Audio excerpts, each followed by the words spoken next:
bab 4 ayat 8 yang mengatakan, referensi yang sama digunakan Dr. Campbell sesuatu yang menarik. Iblis mengambilnya yaitu Yesus Kristus menuju gunung yang sangat tinggi dan menunjukkan padanya semua kerajaan di dunia dan kemegahannya. Injil Lukas bab 4 ayat 5. Iblis membawanya ke gunung yang tinggi dan menunjukkan padanya keagungan dari seluruh kerajaan di dunia. Sekarang, walaupun Anda pergi ke gunung yang tertinggi sekalipun, Mount Everest, dan seandainya Anda memiliki penglihatan yang baik dan dapat melihat sejauh ribuan mil, tapi Anda tidak dapat melihat semua kerajaan yang ada di dunia. Karena sekarang ini kita tahu bahwa bumi itu bulat. Anda tidak dapat melihat semua kerajaan yang terdapat di sisi dunia sebaliknya, kecuali bumi itu datar. Hal inilah yang dikatakan Injil bahwa bumi itu adalah datar. Penjelasan yang sama diulangi dalam kitab Daniel bab 4 ayat 10 dan juga 11 yang menyatakan dalam sebuah mimpi, pohon yang tumbuh ke surga, tanaman itu tumbuh amat banyak. Sehingga setiap orang yang ada di penjuru bumi dapat melihat pohon tersebut. Hal ini mungkin bila bumi berbentuk datar. Jika pohonnya tinggi sekali dan bentuk bumi datar, itu baru mungkin. Sekarang ini adalah sesuatu fakta yang universal bahwa bumi berbentuk bola. Anda tidak dapat melihat pohon walaupun pohon itu tinggi. Dari sisi sebaliknya, dari bumi yang berbentuk bulat.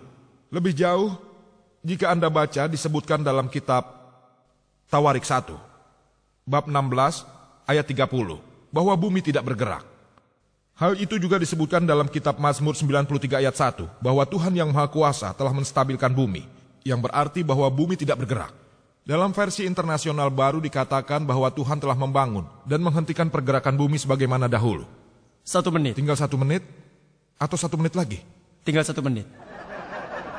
Saya pikir saya disuruh menunggu 1 menit. Berkenaan dengan Dr. William Campbell, beliau mengatakan bahwa Yesus Kristus berkata dalam Injil di beberapa tempat bahwa dia Tuhan. Anda bisa melihat pada kaset video saya, konsep Tuhan dan agama-agama umum yang memberikan semua referensi dan jawabannya. Saya akan memberi referensi dari apa yang beliau kutip, aku dan Bapakku adalah satu, yang berasal dari Yohanes bab 10 ayat 30. Dan pada awalnya adalah firman tersebut dari Yohanes bab 1 ayat 1.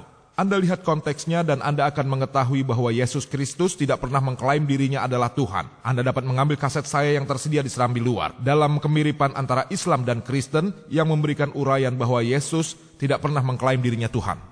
Pertanyaan berikutnya dari saudari wanita yang ada di depan untuk Dr. William Campbell. Anda menyebutkan sebuah tes di mana pemegang kepercayaan yang teguh dapat meminum racun dan dapat bertahan karena kepercayaannya. Bagaimana dengan Rasputin yang keracunan sianida yang membunuh 16 orang dan ketika racun itu tidak membunuhnya? Dia meninggal karena kehilangan darah. Dia bukanlah pemeluk Kristen yang teguh. Bagaimana Anda menjelaskannya? Karena hanya seorang Kristen yang baik yang dapat meminum racun dan dapat bertahan hidup. Ya, saya tidak merasa harus menjelaskan itu semua. Yang saya maksud adalah jika Rasputin adalah bukan seorang Kristen, apa yang terjadi padanya tidak memiliki dasar atas apa yang terjadi dalam Injil. Saya telah mengatakan sebelumnya bahwa Yesus, Tuhan tidak bermaksud agar kita mengantri di sini dan mulai mengambil racun dan melihat. Tolong lebih fokus pada Mike. Maaf. Ini bukanlah suatu cara untuk mengetes Tuhan. Hal itu diberikan karena Tuhan mengatakan bahwa hal inilah yang akan terjadi. Contohnya adalah Paul, dia pergi ketika terdampar, kemudian saya pikir itu creep. Tapi saya berpikir tentang tempat yang salah dalam pikiran saya. Dan dia mendarat dan kemudian dia membuang kayu dalam api dan kemudian seekor ular menggigitnya. Tidak terjadi apa-apa pada dirinya. Tapi saat itu dia tidak berniat untuk mengetes Tuhan. Dia mencoba untuk membuang kayu ke dalam api. Hal itu situasi yang berbeda. Jawaban Anda tidak sesuai dengan pertanyaan yang kulontarkan. Mohon tidak berkomentar. Pertanyaan berikutnya dari belakang untuk Dr. Zakir Naik. Maaf sebentar. Silakan. Saya hanya ingin mengatakan tentang lingkaran bumi. Dalam Yesaya bab 40 ayat 22 dikatakan bahwa dia Tuhan duduk bertahta di atas lingkaran bumi. Baiklah saudara. Pertanyaan untuk Dr. Zakir Naik. Dr. Zakir, Anda mengatakan bahwa tidak ada kesalahan dalam Al-Quran. Saya melihat ada lebih dari 20 kesalahan dalam tata bahasa Arab. Dan saya akan mengatakan kepada Anda beberapa di antaranya. Innal ladzina amanu wal ladzina hadu wasabi'un. Dan dikatakan di Al-Baqarah dan Al-Hajj. Innal ladzina amanu wal ladzina hadu wasabi'in. Mana yang benar? Asobiun atau asobiin.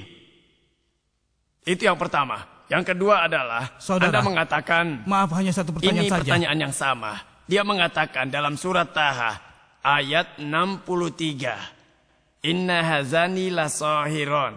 Kesalahan. Inna hazaini lasahiron. Dapatkah Anda menjelaskannya?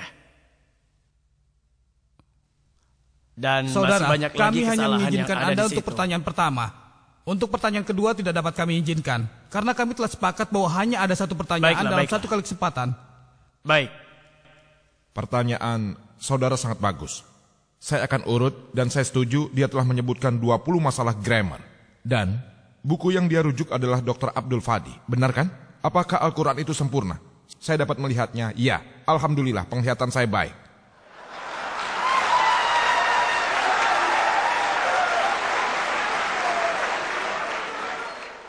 Saya akan jawab 20 pertanyaan tersebut secara bersamaan. Karena saya telah membaca buku tersebut, saya akan menjawab semuanya. Insya Allah.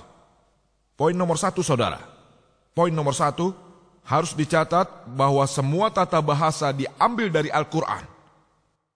Al-Quran adalah kitab berbahasa Arab yang termulia, kitab yang bernilai tinggi, kitab literatur tertinggi.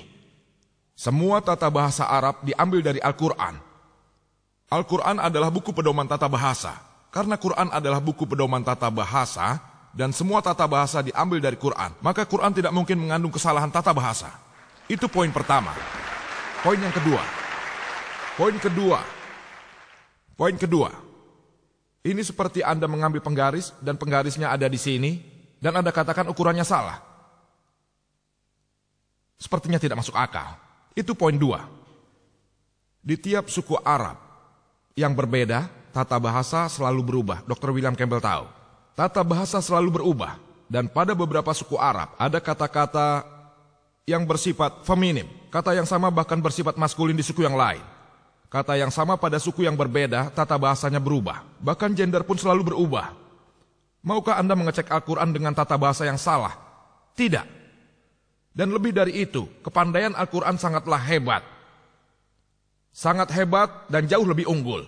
Dan, tahukah Anda ada berbagai macam buku di internet? 12 kesalahan tata bahasa, 21 kesalahan tata bahasa. Abdul Fadi 20 kesalahan tata bahasa. Apakah Anda pikir orang Kristen akan mengambil kesalahan ini? Anda tahu siapa yang mengambil? Muslim? Sarjana Muslim seperti Zamak Sarif.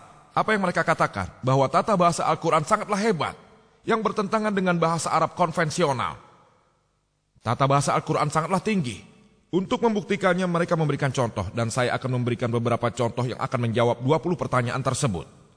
Mereka memberikan contoh seperti kita baca Al-Quran yang berbunyi, kaum Lut alaihissalam, mereka menolak semua utusan. Di situ juga disebutkan, Dr. William Campbell mengatakan kaum Nuh mereka menolak para utusan. Kita tahu dari sejarah bahwa hanya satu utusan yang dikirim kepada mereka. Jadi ada kesalahan tata bahasa. Al-Quran berbunyi, para kaum tersebut menolak utusan, bukan para utusan. Dengan tata bahasa awam seperti yang saya dan Anda ketahui, hal itu mungkin merupakan suatu kesalahan. Tapi jika Anda membaca buku yang ditulis orang awam, apa keindahan Al-Quran? Keindahannya adalah, mengapa Quran merujuk para utusan dan bukannya utusan saja? Anda tahu kenapa? Karena kita tahu bahwa pesan dasar dari semua utusan adalah sama, yaitu hanya satu Tuhan. Tentang Tauhid, tentang Allah subhanahu wa ta'ala. Dengan menyebutkan bahwa kaum Lut dan kaum Nuh alaihissalam menolak utusan. Dapat dikatakan, dengan menolak Lut mereka tidak secara langsung menolak semua utusan-utusan.